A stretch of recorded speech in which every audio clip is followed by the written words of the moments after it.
Hello, welcome to the Special News Podcast. This is episode 119. I checked this time. My name's Mike. These guys are Jake and Liam. No Hello. Surnames. We know each other by now, innit? Yeah, exactly. We're all friends here. Yeah. How's it going, boys? Aye, not bad. You know, yeah, not bad at all, to be honest. It's good. I had a bit of a too big a portion of KFC before this podcast, so I feel like I'm kind of incubating at the moment. You know, I feel like I could fall asleep at any moment. Yeah, you know, like when their granddads falling asleep on a couch at Christmas. That's me now on a Wednesday. I hope everyone listening's, adapted all right to the old Thursday sketch. I forgot to tweet about it on the Thursday morning, so, you know, teething problems and whatnot, but good to see some. Yeah, good to see some familiar faces in the comments after such a long time. Yeah.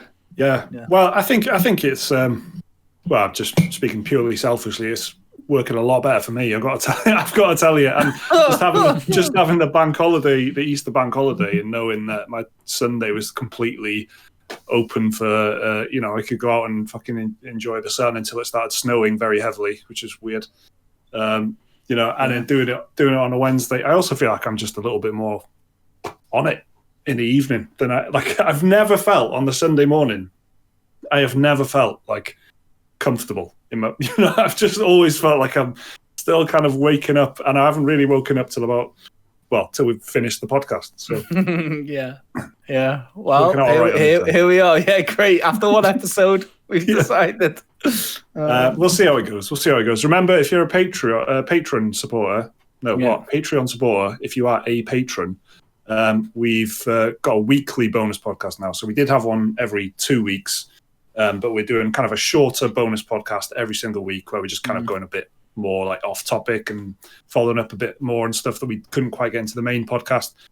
We're talking about TV, movies, non-gaming stuff. So that's available to everyone who supports us on Patreon, no matter how much. So remember to check the Patreon feed if you want to keep up to date with that. Liam, what have you been up to this week? Literally nothing. Just more Monster Hunter. That's all I've done since the last podcast. Played more Monster Hunter. That's it. But I've not even made it that far. I've done like 5 more quests in Monster Hunter. That's about it. So to the table this week, I bring absolutely nothing. Well, that's fair enough. I mean, it looks like it's going down an absolute treat, doesn't it? To be fair, I mean, just constantly seeing people on Twitter and stuff like that, and the amount of positive feeling you're getting off people on, from every corner of the internet. Really, it seems like it's gone down really well with like Monster Hunter fans. Some new people coming into it. Mm-hmm. Jake, how have you been getting on with it? You've been playing it as well, right? Yeah, I have. I played it like a load on Friday. I played it on stream with a friend of mine. And yeah, I got to like Hunter rank. Well, wait, is Hunter rank 5 the 5-star missions? Yes, I think so. I've got there. So I've been doing a couple of these tower defense kind of missions or whatever they're called. And generally I had an all right time, to be fair. It's well polished. It's just smooth as anything, and it really just, I don't know, after you've done a couple of hunts, like it just makes a lot of sense, what you do. And I feel like I haven't had to grind out the kind of as much as I did in World to get what I wanted.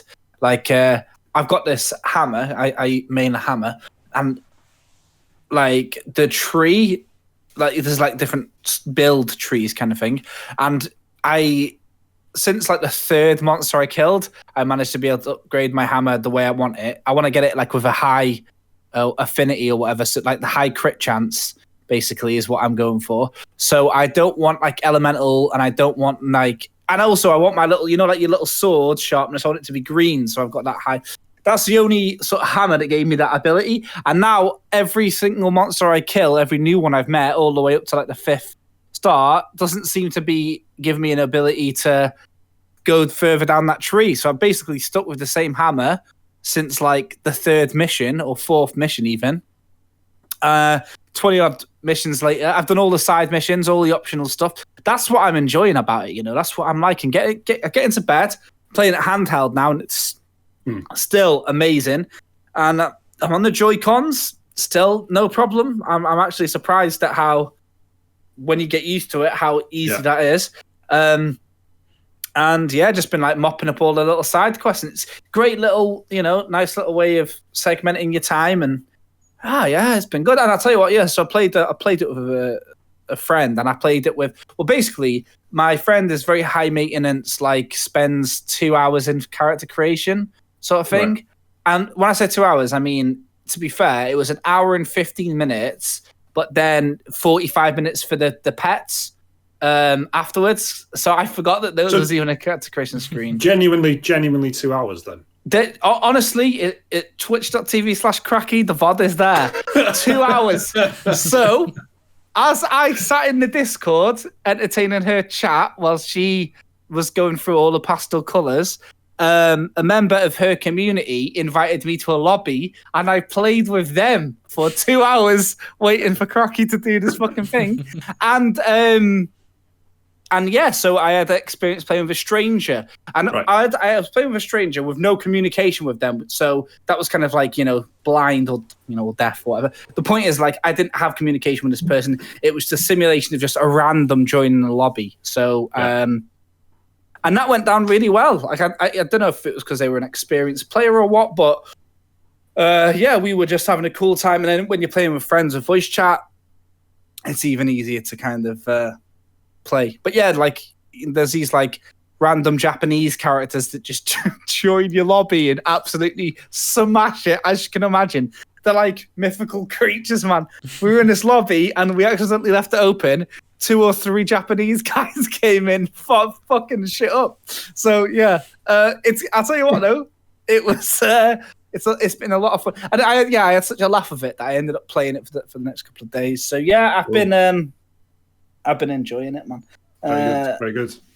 But that was not all. I played a lot more, but I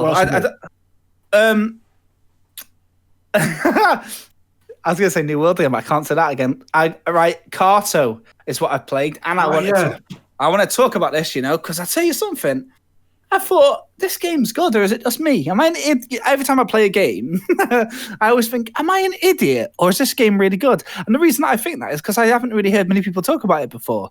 So Carto is a game that came onto the Game Pass recently. I would play it on the Xbox. I don't actually know if it's on the PC Game Pass as well.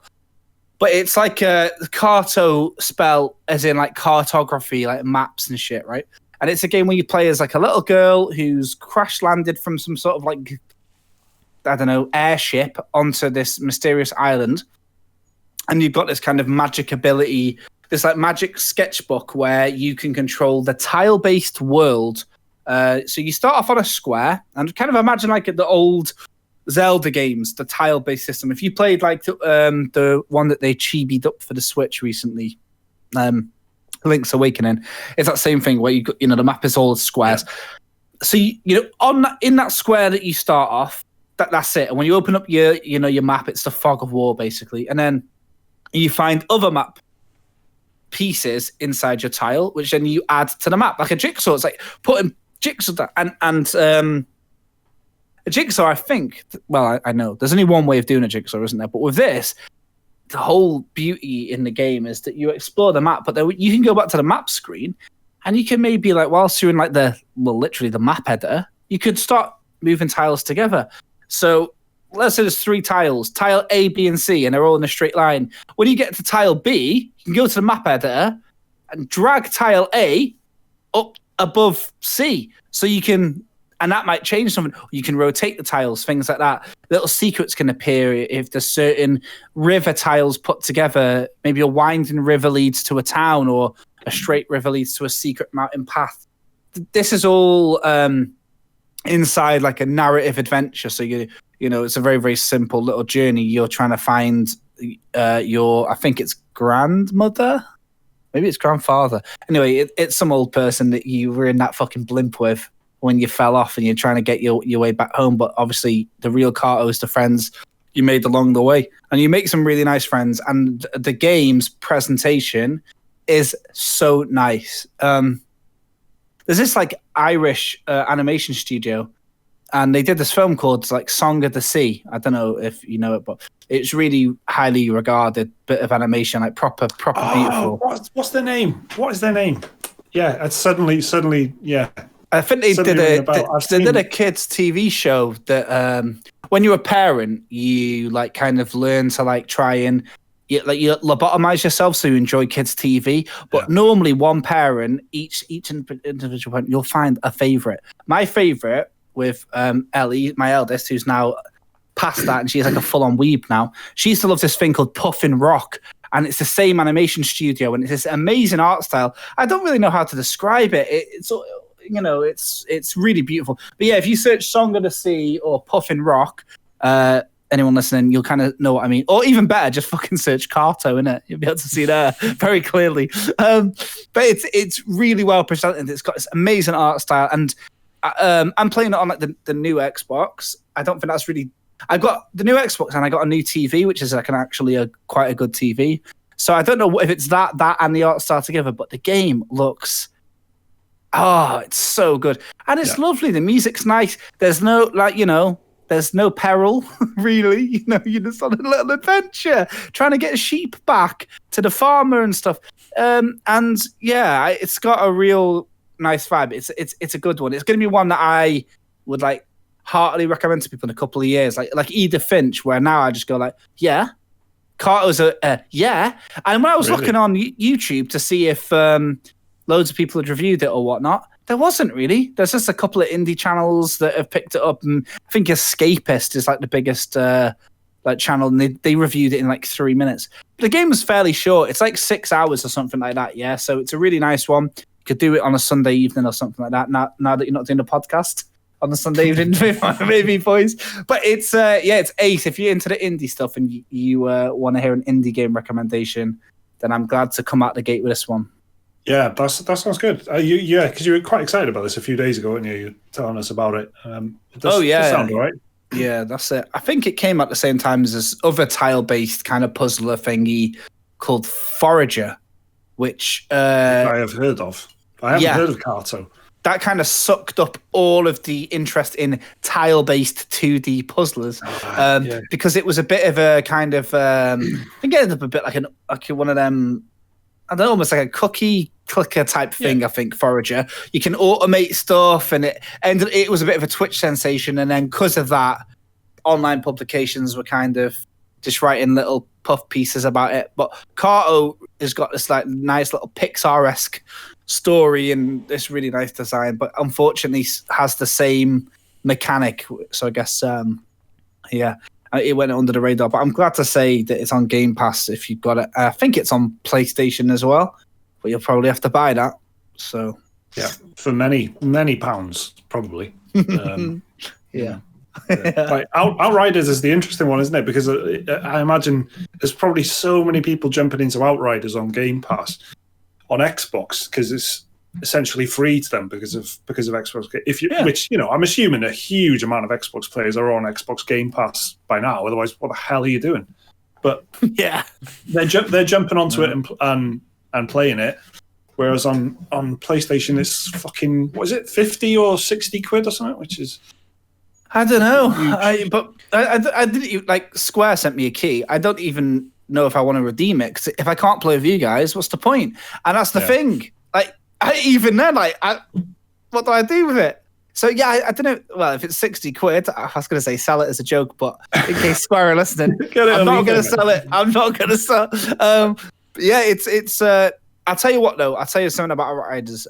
It's done incredibly well. Also, this is like, I reckon everybody listening to the podcast would have been like, they'll talk about Outriders. Yeah, sure, one of them would have done it. I know, classic Stubu Gaming would have been on my phone. Like, guys, Outriders, and I tempted to text back and say, I'll check it out, but I didn't think I was going to. It's strange to me because it feels like it's pretty split. And actually, I read a PC Gamer thing saying it's the most divisive game in years or something or this year, or something like that. Right, which is different. Of all time, or of this year, or of the last week. I can't remember. But yeah, they said it's definitely said it's the most divisive game of this year. And then somewhere in the article, they're like, in recent memory, it's the most divisive game or something. Which I just don't think it is. I just think that it's because the extremes aren't as. It's like Destiny. I think there's people at the time who fucking just loved it and were just absolutely militantly kind of, and the numbers of people were probably a bit bigger than Outriders as well. But then the people, but more importantly, people hated Destiny, like fucking just hated it, like really just. And I don't never understood why, but some people just absolutely hated it. Whereas with Outriders, I think it's more about people are just kind of a bit more like, meh. I don't think anyone thinks, this is a piece of shit. They just kind of went, yeah, it's okay, but it's not for me, So it's one that I'll probably I will dip into eventually, I think. But I did come pretty close to picking it up this week, but I don't know. It's just not for that amount of money. It's just not enough. There's not enough selling me on it, and it's like the Metacritic is about 70 at the time of recording. The reviews are coming in really slowly, but it was about 76. Well, yeah, there was no early copies sent out. They sent them out on the Wednesday, I think, and the game came out on Thursday. Yeah, I've texted Stu on air to see if we can get a thumbs up or thumbs down rating. I'm sure. So hold tight. We need to get his views because I think that Outriders could be the best example of what it is, and I don't know if I would care. Do you know what I mean? I Destiny, it feels comfortable to me because I spent like 200 hours learning it. So even if Destiny isn't the best one, it's easier to jump back into Destiny because I know it. But Outriders, it's like, have I got to learn loads of like stupid words to describe like, I know, fucking aliens again? But do you want to know something that's been a bit... Mm-hmm. Go on. Do you know one thing I've got to say, right, which is a bit of an unusual thing, and this might be completely anecdotal, or it could be something a little bit wider, and keep an eye out for it. All of like the vanity screenshots I'm seeing of everybody posting their souped up characters is their character looking, they look pretty cool. I've got to say the outfits and shit. I think it's a cool sci-fi look. I actually even think I would feel pretty comfortable if someone took a screenshot of their end-level Destiny character, their end-level Division character, their end-level Anthem character, and their end-level Outriders character. I reckon I could tell you the Outriders one instantly. You know what I mean? I think how they've got their aesthetic is actually just different enough. But the point is, you see these screenshots of these characters with their inventories, and their bags are completely empty. It seems that like their high-level character has got their high-level rifle, but they have absolutely nothing. Like you take a picture now, your Destiny character, you've got all these different guns, you got your exotics, they've all got a place. Just empty bags, carrying around nothing, and those souped-up shoulder pads. It's just, isn't it a game all about the loot? How come none of the fucking high-level players have got any loot on them? They're not all clearing their bags out for their picture, are they? Some of the loot looks pretty cool, I think, but it's like the system in it is around the mods. Again, I haven't played, I didn't play the demo much, so this is absolutely our discussion right now. Is going to be torture to anyone who's playing Outriders at the moment. They're going to fucking hate what we say. Yeah, we're like apparently from the outdated info from last month that we checked out for half an hour, and a screenshot I've seen on Twitter. Outlanders, right? So everything I know about Outlanders. The mod system is kind of like super flexible on it, so that you can. So if you get a gun that's got like certain, like stats attached, you can basically take the mods out and put whatever mods you want in, and you can shuffle stuff around, which isn't really how it's done. Yeah, it's like quite a cool idea, but I guess it also has the knock-on effect of if you get something that's really cool, you're like, oh, that's good, but I'll just take all that shit out and I'll put the old stuff that I like in. I'll put the mods that I'm using in, if you know what I mean. I like that. I always like the idea of being able to kind of do the old Resident Evil handgun, treatment of just boosting it up all the way till end game and keeping it and not having to betray it for some horrible looking gear that just has some better numbers. That's my biggest issue, you know. That's why Breath of the Wild was so controversial for a lot of people, I think, because people want to just get used to their weapons, isn't it? So yeah, and Borderlands was just a bit gross how it was doing that. So do you know what? I kind of, you know, it was my fault, but I was going to play Outriders, but I thought, someone else on the podcast will play it, I'm sure. Yeah. Could have been either of you. Do you know what I mean? Liam plays the most games, and you like sci-fi. Liam's back in work, and you're you. So you've probably been playing another sci-fi game from about 12 years ago.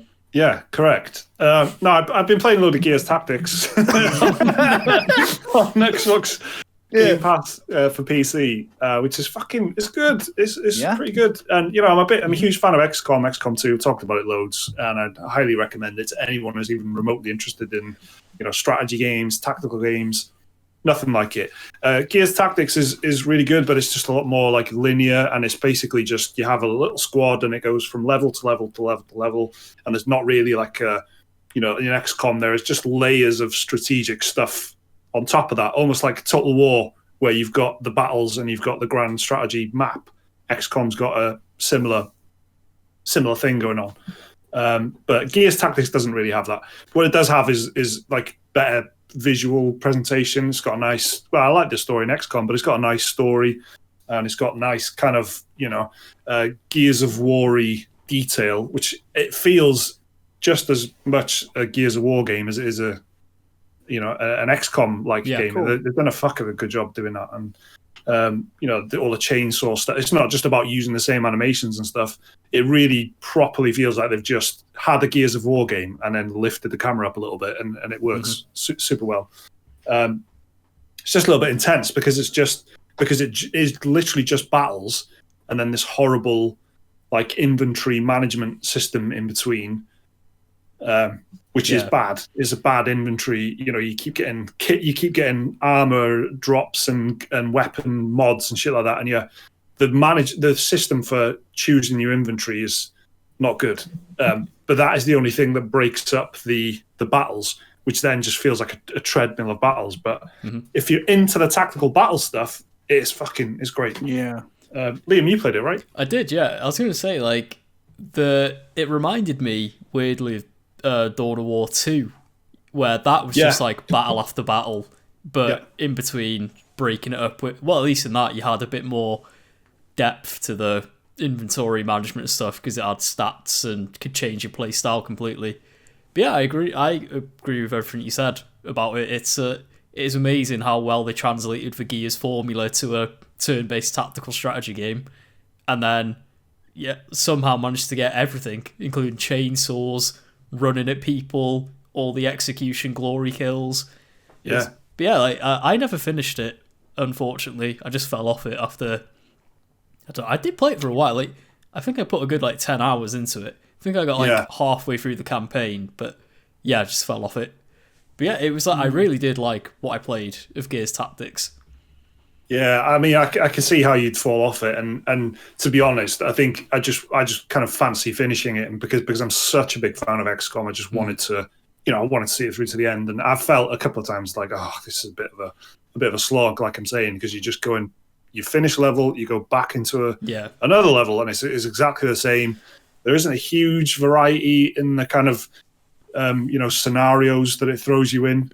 But there are some good ones. There are some cool moments where it feels a little bit like a Western or something, where you're just trying to hold a point and there's waves of them coming, and you've got like snipers and stuff setting up in windows and shit, which is pretty cool. But I think there isn't quite enough just variety in what you're doing at any given moment. And I'm you know, having played it, I've got no doubt that there will be a Gears Tactics 2 because it's pretty successful. It's a good Game Pass title. You know, why wouldn't they make a sequel to it? But add a bit of that like XCOM. Yeah, it doesn't need too much of it. Even just break it up with a bit more like management between, you know, and maybe some, I don't know, some decisions. I remember, you know, and it would be in the spirit of the original trilogy anyway, because at least in the original games, I think you could go. Do you want to go left or do you want to go right? And you could choose like which path you wanted to go down. They could do really, because everything in the game is heavily inspired by the Gears of War series. up to tiny details. You can see why they did stuff, up to like mods and stats of the characters and stuff. So I could see them trying to give you some kind of choice maybe in the future, where they kind of have it in there now, where you basically get a list of side missions and you can pick 2 out of the 4 or something, and you have to choose which characters you take with you. But it doesn't. I don't know. It doesn't feel like quite enough. But yeah, I'm having fun with that. But who cares? It's 12 years old, Jake. Right? It's a 12-year-old game. How old is that game? I don't know. 2 years? One year? 1.5, 2, something like that. That's 15 years in gamer terms, like. Yeah. Which makes me 75. But it's good. It's really good. And I was kind of wasn't convinced by it because I did pick it up on so I played it on PC, like I said. I picked it up on the Xbox when it came out. I didn't buy it. I just dipped into it on the Xbox when it came out, and I don't know. I just came off it straight away. I wasn't convinced by it, but giving it some time, it is. It's kind of won me over a bit more, and I do like it. I think it's well worth your time if you're into like tactic stuff and you still haven't done it. The other thing I've seen this week is Mass Effect, the legendary edition. I don't know if you guys have seen it, but they basically did a thing with IGN. They did a big blog post on like PlayStation or something, and they detailed all the changes that they've made. They detailed a lot of the changes they made. There's more details to come next week, apparently. But then they did like a video with IGN where they did like side by sides. Oh yeah, I'm watching it now. Yeah, it's a bit like that old thing of which side is mate. Some of it you can't tell. No.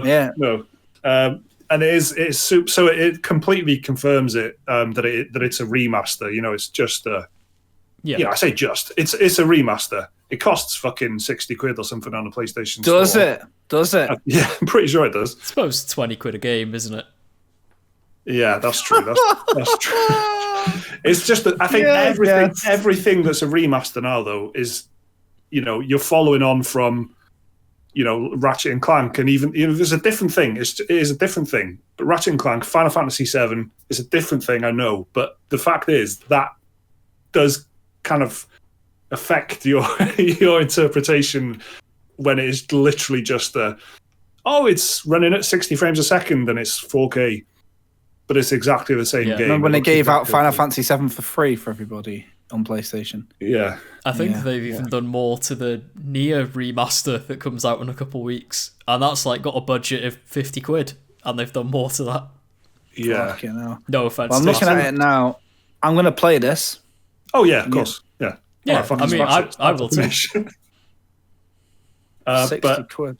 They spend some time detailing like the reflections that they've added to the fish tank and stuff, and you're like, well, that's good, that's nice. I'm glad that you've done that, but it's not quite as exciting as I was hoping for. But fair play to them for people have been clamoring for it for years. I reckon people have been asking for a Mass Effect, port. Even they just wanted it ported to PS4, ported to Xbox.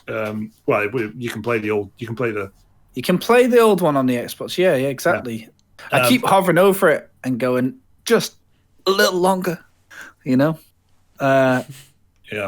incredibly tempting right now because we were just talking about how little games there is coming out over the next few weeks. So this one is really gonna hit the spot for a lot of people, isn't it? Well, I'm sitting here saying it's they haven't done enough in the remaster, but I was playing Mass Effect 1. I got about 5 hours into it on PC, and I just stopped because I heard about this, and I had or is it like a rumor about this or something? So it wasn't even confirmed, but I knew there was something. Obviously, something was happening. So I thought, okay, no, fine, leave it, and I'll play the remasters. And the only thing I'm not sure on is if I'll get it on PS5 or should I just get it on PC and probably be cheaper on PC, right? But I don't know. It's Mass Effect always kind of feels like a controller on a sofa game. Big screen for some reason. Sort of experience. Yeah. Get a big screen, get the HDR, crank the soundbar up. Are you good to go? Book a week off work. Yeah. Well, you sold me on it, lads. All right, I'll do that. Yeah. Have you heard about this one? Mass Effect, they're calling it.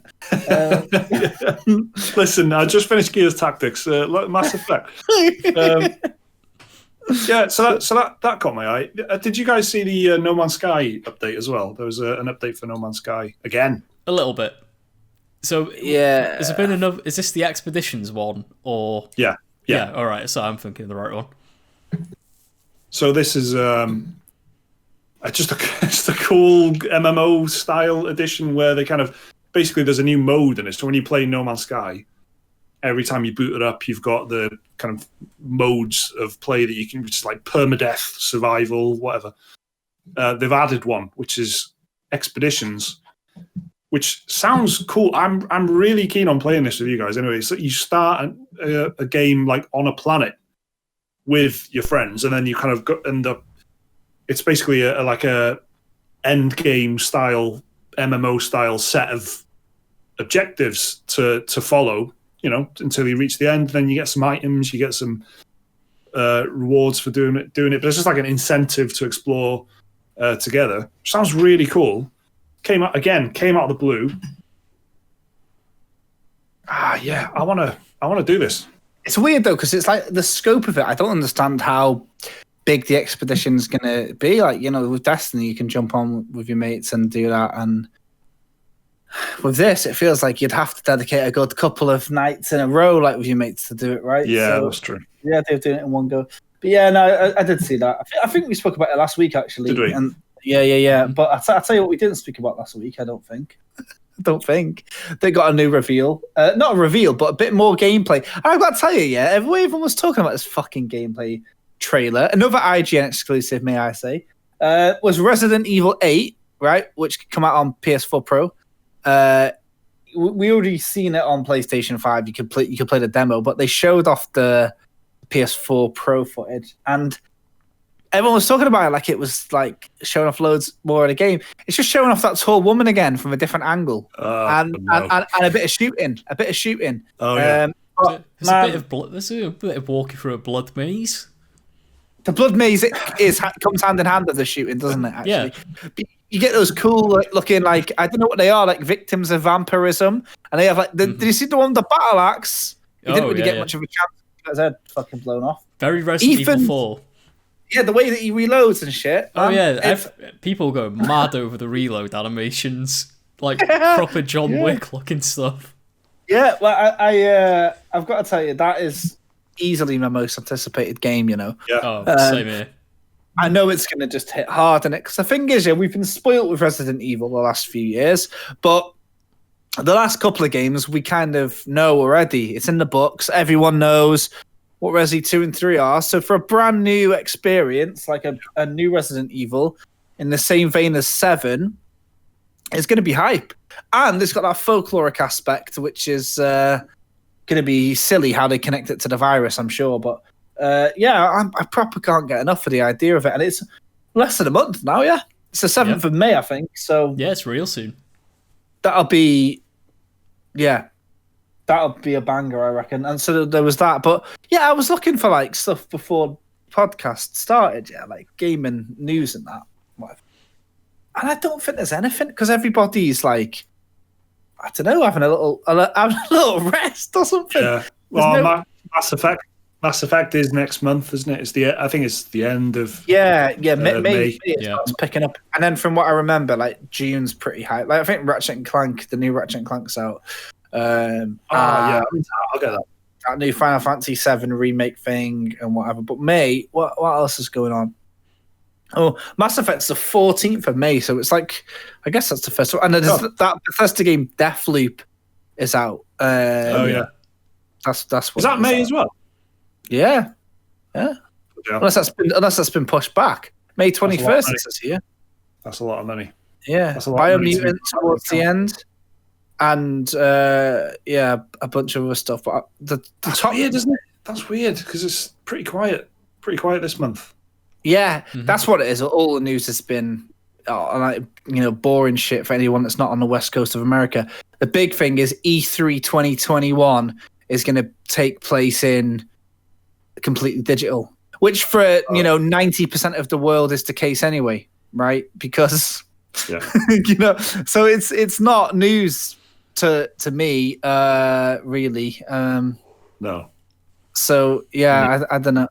And then it's just been a lot of the news has just been Xbox this and Xbox that. Well, there was a trailer. There was a trailer dropped just before we started recording. It was called Abandoned.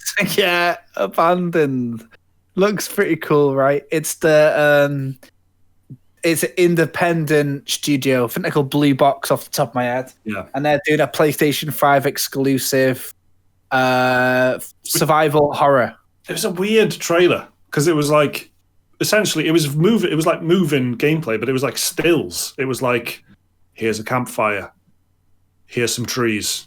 Yeah, like the Red Dead Redemption 2 flavor. The flavor of the West. Usually it wasn't Red Dead Redemption 2, so it was, so it was it showed a little blast right at the end of someone walking with a gun. Because of course, it's a game, right? So there's someone was walking with a gun. And they said a gameplay reveal coming soon, which is pretty exciting. But yeah, I mean, it's nice to get something out of the blue like that, isn't it? Nice to get a... Yeah, and I'm kind of wondering how things are going to be this year with work at the moment. This would normally be the time of the year where all of like the conversations that we have are about like what the presence is going to be like of the people we work with at these game events and things like that. But now it's basically just us filling out a load of Google forms to apply for the Summer Games Show and the PC Gamer Show and the E3, and it's just, it's, like, how did last year go, like, really, like, for a regular person, I think everyone's attention spans have got smaller because of being at home with the pandemic and whatnot. And there were a couple of nights last summer that felt like events. The PlayStation 5 reveal, I think, was the biggest one. I went round my mate's house. We had some Chinese. It was a big blast. There was fucking Demon Soul reveal, Resident Evil 8 reveal, boom, boom, boom, boom, boom. But everything else was kind of like, here's a little something. Here's a little something. Mm-hmm. Here's a trailer for a trailer. And I feel like that's what we're going to get this year again, but like with a little bit more confidence on the publisher side. Publishers being a little bit more like, we can do it ourselves. We've looked at the costs. We've spoken to our marketing team. We reckon that we can just do a Devolver Digital online event, style thing. Right. And I think it's going to be really messy to the point where it's like, there's people on Twitter making literal calendars of fucking all of the events. But it's like, well, it gets to a point where it's not an event, doesn't it? It's by definition, it's just you're just putting a trailer out, but with some packaging. That's what Yeah. The whole idea of the event initially was to bring them all together. So if they're no longer together, to me, it's no longer an event. Exactly. The summer of gaming got real boring real quick. No offense to Jeff, for setting it all up, but it was like, one day you'd get a trailer for Tony Hawk Pro Skater remake, and then the day after it'd be a game you've never heard of from a brand new studio. Then it was like Unreal Engine 5, but it was like one announcement a day for 3 months. And it just got real old real quick. Exactly, that's the thing, and people kind of still got that taste in their mouth, I think. And then it's just not the same. Like, I was looking, part of my job in that, looking at all the stats for things, and I was looking at like EGX, which is like the UK's PAX, and PAX did an event consolidated online on Twitch. And this is like, we've been, I've been to PAX and EGX, but we've collectively been to EGX. It's like a mainstay in the UK gamers scene. There's thousands of people there. PAX, if you've been, anyone listening from America, there's thousands of people. The peak, PAX was streamed non-stop for 9 days. 9 days, yeah? Non-stop, 24/7. You can wake up at 3 a.m. and it's on. The peak concurrent viewers, the most at any time anyone was watching the PAX channel, was 2,100 people. Who were almost all of them YouTubers watching it to have something to talk about on their channel. Yeah. So 2,000, like that's nothing. You know, when I think wasn't it like 500,000 people tuned into the PlayStation event or something like that? Yeah. When that was going live, 2,000 was the peak, and that was when I think they were showing off. I think it might have been Yakuza 7. I think they were showing that off for the first, or something similar. But it just doesn't really get the people going, and it's dragged out as well, isn't it? Like, you know, like last year, I can't remember what the events were, but I remember we were, you know, Mike couldn't make an event, or I think what one was. Liam, you were working or something, so I checked out. I think it might have even been a Nintendo Direct. It's like 45 minutes, and it's like 4 announcements. Nintendo are a good example of. Yeah, I think it was the Mario 35th anniversary one.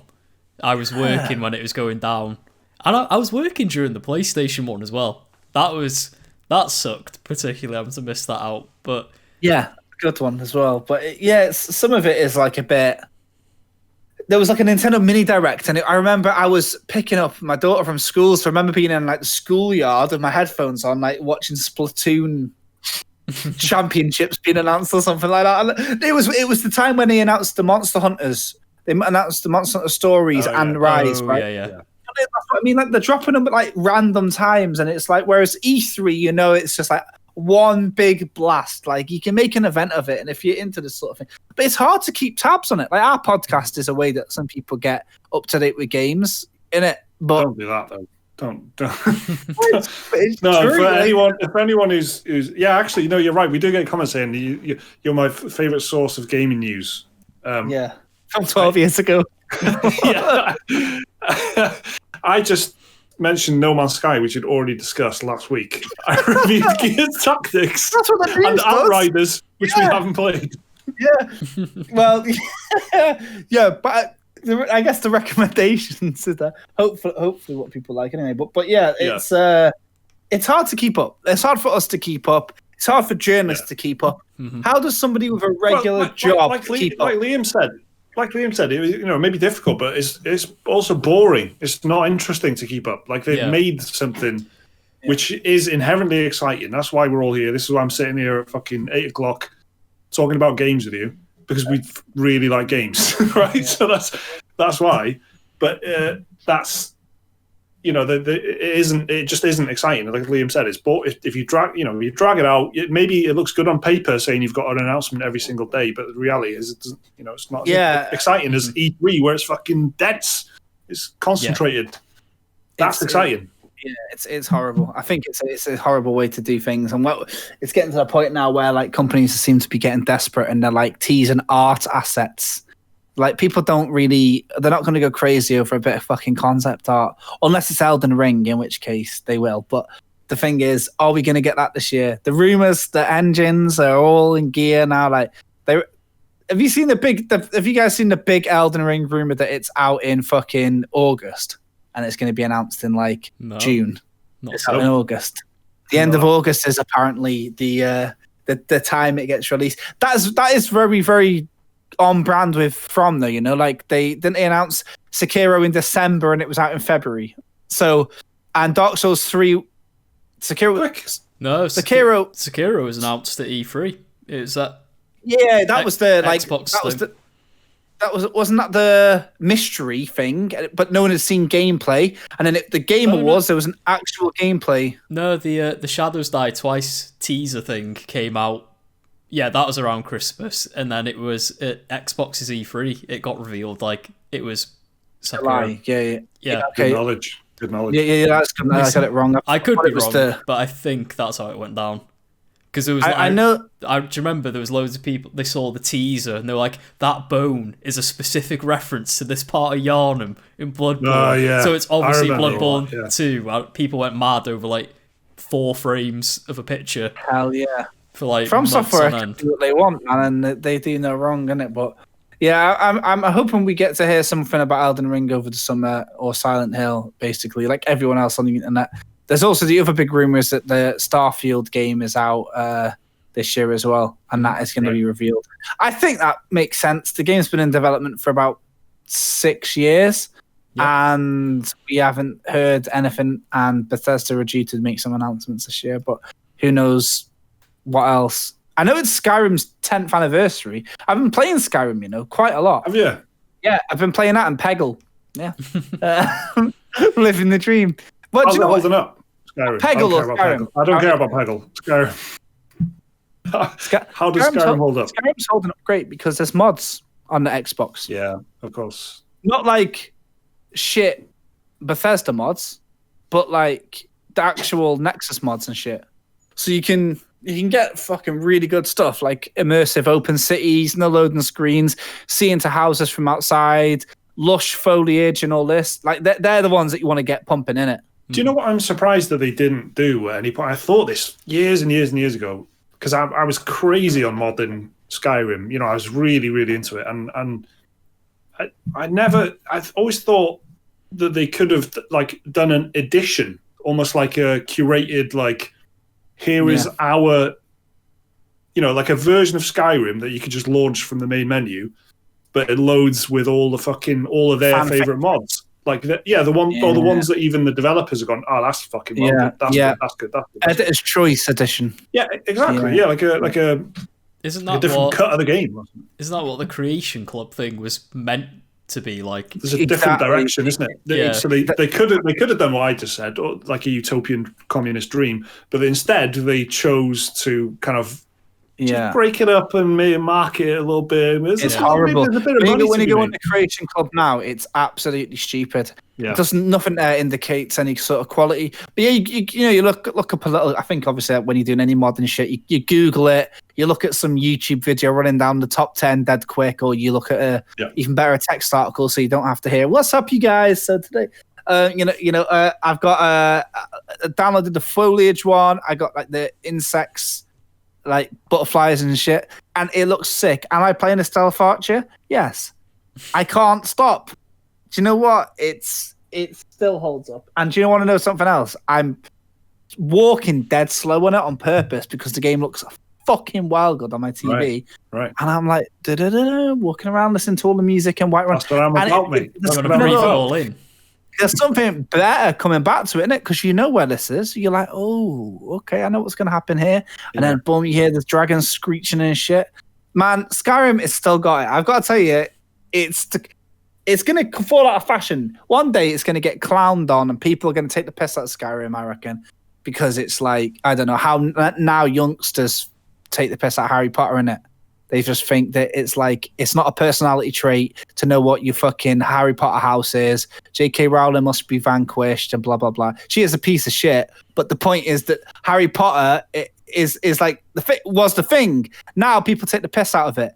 I reckon that'll happen to Skyrim one day, and I feel bad because it's like so popular. Well, they already have a disgraced public figure in Jeremy Sewell, don't they? Who? Yeah, right.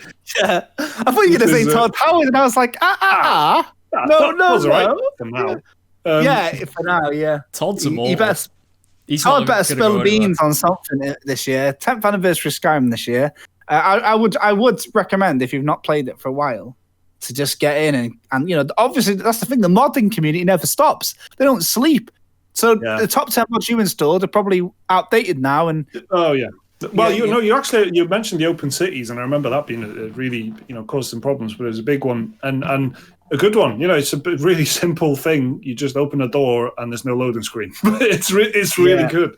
But I've coincidentally, that's so weird that you mentioned it because I have all day today listened to the Oblivion and Skyrim soundtrack.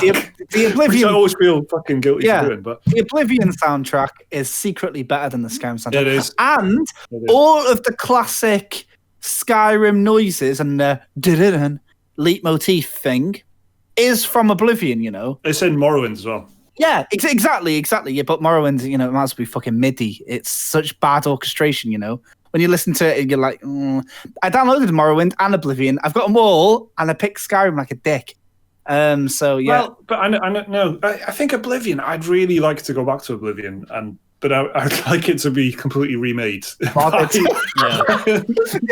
all I need to do. Completely remake it first. Morrowind and Oblivion are great candidates for a Final Fantasy Resident Evil remake sort of job.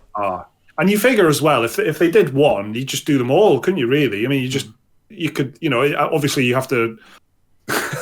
But I just mean in technical terms, if you can remake one of them, why can you not? Well, they remake all of can't them? actually remake Skyrim because they're still using the same engine. So 10 years on, so there's no point. Like Skyrim will just keep getting ported to everything. Like eventually, it'll be on your phone eventually.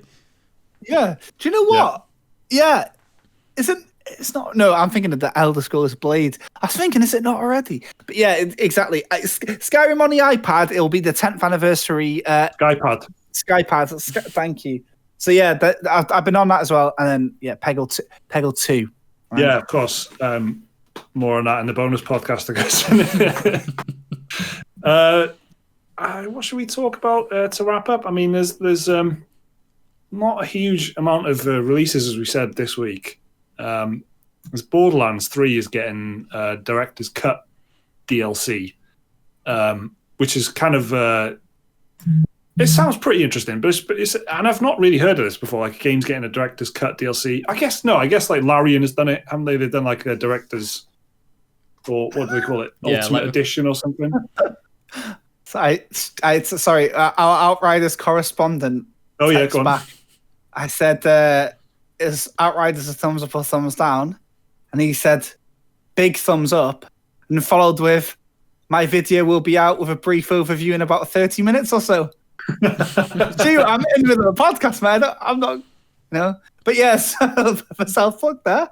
But so apparently it's good for my resident ARPG champ, basically. Yeah. Oh yeah, Stu loves a bit of that, doesn't he? What's his channel called? Stubu Gaming. I'm sure he'll comment in there. We'll pin it. If he comments, Stu, just comment and we'll pin it in it. If you want a more informed opinion than how it's on Outriders. Yeah, how full is your inventory? Let us know. Yeah. Yeah. Borderlands 3 Director's Cut DLC is coming on PS5, Xbox, all the Borderlands 3 platforms on April the 8th. So if this is out on the Thursday, it's out today. So it's kind of just a couple of extra kind of story missions, legendary gear, like new cosmetic items, just loads of little things in that kind of. To me, it sounds a little bit like what I was about to say, what Larian does with their games, and they just kind of add a load of little things later on, except also they re-record all the dialogue and shit. But this sounds. I don't know. Is it enough to bring you back to Borderlands 3? I don't know. I mean, I only partially enjoyed that, to be honest. I can't even remember my time with it. I was going to say, Liam, can you just quickly clear something up for me? Did you join my game and help me beat a boss as an overpowered bear and then leave? Or did I imagine that? I think we did do a bit of co-op at one point, so it might have been. I remember you being really overpowered. I was playing the Iron Bear, which is like you summoned the mech. Okay, that's good. That's good. That's not complete fever dream. You were. No, I'm pretty. We did do something along those lines. Like this. Yeah. There's been a few times I've considered going back to Borderlands 3 because it got a free next gen upgrade. So if you already had it on PS4 or Xbox One, you get a free upgrade to Xbox Series or PS5. But the DLC is just like still stupidly expensive for it because there's already 2 season passes for Borderlands 3 because they're following the same model they did for Borderlands 2, where there was just like a waterfall of DLC and about 4 or 5 different season passes. But it works out cheaper to buy the Ultimate Edition than it is to buy like the season passes for the game I already own. So so it's cheaper to just buy it again. It's basically cheaper just to buy it completely fresh digitally off PSN or something than it is to buy the add-ons for the disc version I already have. But I've been waiting for it to come down in price because one of my friends is like a die-hard Borderlands fan, and he's played the Borderlands 3 DLC. He says it's just fine, but like it's nothing special to write home about. But he said if you're an absolute die-hard Borderlands fan, it's good. But if you're just a casual play through it once, it doesn't seem to be worth it. But I have no idea what this Director's Cut DLC actually adds to it. Yeah, it's a lot of small things. It's a lot of, there's a new boss and stuff like that, and some new missions and new challenges. It seems like what you would describe from a differently minded developer as an update. If it's like a No Man's Sky update. They just added a load of cool stuff, but nothing necessarily that is. There's not just one big block of an area or something. It's just you have to buy it. I don't know. I don't actually check if it was the fact that it's DLC is kind of. I know. Yeah, I think I imagine you have to buy it. The Borderlands model is just DLC, just thrown at you. Yeah, and because I played it and then I just kind of forgot about it. And when I was kind of doing research for, as I've mentioned frequently, I've got a new gaming PC, and then when I was kind of looking at like benchmarks for the graphics card and stuff like that, Borderlands always comes up. Like it's always one of the ones that is benchmarked, and I just kind of thought, like, is it that important to know how good Borderlands runs? Like, is there loads of people playing it? But maybe it's just me. Maybe I'm just completely wrong. Yeah, it's part of the season pass. Right. So now you're getting performance patches as part of your season pass now, guys. That's funny. That's interesting. But it's kind of on par with what I expect, really. Yeah. I mean, the next couple of weeks after this one are pretty good for releases. At least I seem to think they are. For me, anyway, it's good. I'm looking forward to. Well, for me, anyway, there's Neo Replicant version 2244, whatever it's called, which is just it's. So Nier in Japan came out. This is the original Nier, not Nier Automata. It came out on 360 PS3 in Japan in 2 different versions. We only got one version in the West, so we're getting a remaster of the version we didn't get. But they've done up the combat to make it more like Automata. Which was class. Yeah, so they've tried to make it more in line with that. So the combat should be a lot smoother. Just runs at 1080-60 now instead of 720-30. They've redrawn a lot of the artwork, redone a lot of the character models. They've even recomposed quite a lot of the soundtrack. And then and then they've got, well, nobody knows yet, but they think there might be some little surprises in there because it's Yoko Taro and he never does anything without at least some way to troll someone, because that's just how he operates. But yeah, that's out on, I want to say April the 23rd, something like that. Towards the end of the month. It's towards the end, yeah. And then right at the end of the month, Pokemon Snap, which will just be a joy. That'll be nice. Nice. Just kick back, chill out, put on the big telly, take pictures of a surfing Raichu. What else do you need in life? Exactly, not much at the moment. Throwing apples at a Lapras, Was the original one, was that on rails, or am I? Yeah. No, it was on rails. You're right. Yeah. This is only the second one. Yeah, this is it. So it's basically a rail shooter. Okay. But this is shooter in the photography sense. I like it. With a lens. There's nothing else really popping for the whole month, man. Other than that, you got MotoGP 21, Total War Rome Remastered, which Mike has actually already mentioned last week. So when is that out? Into the future. That is actually out on the 29th of April. But the big one, I guess everyone will want to mention, and I guess we'll see it, it'll be all over the news and whatnot, is fucking Returnal, which is out also at the end of the month. The 30th. Right. I'm probably going to get it, because I have faith in Housemarque, because I like all their... It is a bit... I do wonder how they'll go from making arcade style PSN games to a big full fat AAA game, how they'll translate to that. But yeah, I have faith. I believe in them.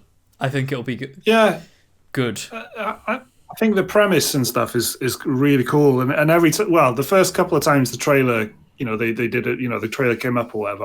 I remember sitting up and thinking, oh fuck, this looks right up my street. Mm-hmm. But then the gameplay is not the game usually the kind of thing I go for. But it's very It's a bit, favourite of the My cat is channel. meowing. Oh, getting a guest star. It's going out. My cat is sorry everyone listening. I just had to let my cat out of my room, who was just kind of sleeping behind me here, and I didn't even know. Sorry, Liam. Yeah, Returnal is a bit of the old favourite of the channel. It's a bit of bullet hell, isn't it? Light bullet hellage. Yeah. With absolutely. I suppose it looks a bit like Risk of Rain 2. Risk of Rain. Yeah. It does. That game sucks because it doesn't suck. It does. It's complicated. I've played it loads on it was, I don't know if it's still on Game Pass, or did I buy it? Actually, I think I bought it. It was on like a. I think you bought it. Yeah, I remember you. Maybe that's why I hate it. Talking about it. Yeah. I played it a lot, and it's weird because it's a roguelike, like a lot of my beloveds.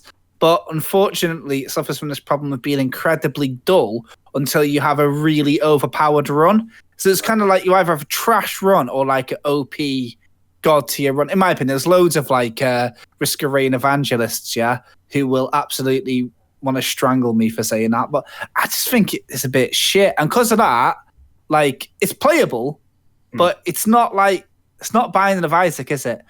I was tempted, by the way, but I knew it would bore fuck out of you. I was tempted to play the new Binding of Isaac and talk about that on the podcast because that came out this week, just gone. Oh, the final ever Binding of Isaac. What was it? Repentance? Update. Is that what it's called? Mm-hmm. That's 800 items and 23 new bosses. It's the final ever patch to the game. The game is over now, and then he's now working on a game called Mugenics, which is like The Sims, Tamagotchi, Chow Garden, Viva Pinata. Yeah, and I love his games. I do. But Isaac has got a special place in my heart. It might even be my number one game ever. It's so good, and the new one has just come out. So yeah, there's been, I don't know, a bit of a weird thing with roguelikes at the moment. So if this is a roguelike, interesting that Sony's first big title of the year is that. Speaking of Sony titles, that's what put me off.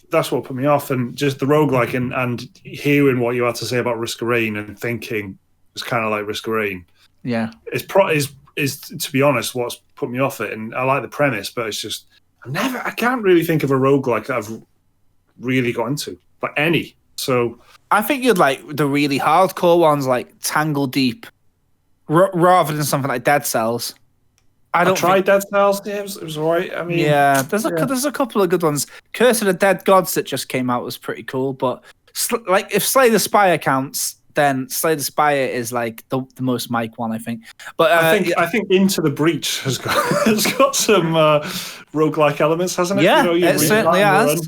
That's probably the only one, isn't it? That's the only one I can say that I think is that I've really enjoyed. What about FTL? Bit of spaceship management. Yeah, I guess I dabbled in that, but not enough to. That is some diehard fans, doesn't it? That's the thing about roguelikes. It's funny, isn't it? It has proper diehard fans, isn't it? There's one game that did come out this week, by the way. That is, I think, is a game worth mentioning. Maybe for the older people, at least older people. But a new Oddworld game came out today on PlayStation for free. Oddworld Soulstorm. It came out today. And it's an in everyone's head. That's the thing that's funny. It's kind of like I grew up on these games, by the way. They were the first grown up games I think I played. The ones that were I think they were aimed at adults anyway. They were hard as nails. But this new one, and it's basically the exact same formula. I watched a streamer play it today, and it looks like the same. Nothing's changed. So in that case, I don't really see how they've taken this long to develop it, and then it comes out as a free game. But whatever. But yeah, I'm quite interested in going back to that. I'm gonna. I think. Well, you've got it. You've got it on. If it's on PS Plus for PS5 owners, Mm-hmm. Yeah, exactly. Worth a look, innit? And I was gonna play that. Did you guys redeem the games from last month? Did you see that one Marquette or whatever it's called? Claimed them. Yeah, I haven't played them. Yeah, I fancy that. It looks like I really like this game called The Unfinished Swan. Yeah, the people who made what were meant to be the Finch, and that was a free PlayStation Plus game back in the day, and it was like basically it looks exactly the same as this type of thing where it's like this puzzler that no one gives a shit about, but it'll secretly be dead good, and in 3 or 4 months' time, people will talk about it. So I think I'm going to try that out for the next podcast, basically. I think the issue maybe with some of these like PS Plus games is they kind of get overshadowed by, especially in this PS5 era, and it's definitely true for what's it called? Oddworld. Oddworld Soulstorm, so that comes out on PS5, but then the possibly bigger news is that Final Fantasy VII or whatever it is free. What is it this month? I think Soulstorm, Oddworld, Days Gone, and I can't remember the third one. So, but those types of ones, when you like Google what's the PS Plus game, they'll kind of like take the limelight a little bit from even something that's new, just because it's like smaller scale, like Oddworld. Even though it's something like Days Gone is an older PlayStation title by now, that is still kind of more dominant. Everybody got a PS4, obviously cares about that more than they care about the PS5 one. But yeah, anyway, so that was the 119th Special Moves podcast. Can you believe? We'll have another one next week. We're going to do a bonus podcast right now. If you want to send us any emails, the address is dearspecialmoves@gmail.com. That's dearspecialmoves@gmail.com. Tell us your stories, ask us questions, tell us your opinions about stuff. Maybe you've been playing Outriders and a lot more informed than we are. Tell us why we're wrong. Peggle, get it all into us, dearspecialmoves@gmail.com, and we'll have a read of it and try and get it in the podcast. Otherwise, if you're a patron, stick around for the bonus podcast, which is coming out on Monday, the old slot of the podcast by now. So keep an eye out for that this week and every week going forward. I said going forward. Thanks for listening. Thanks for watching. Bye.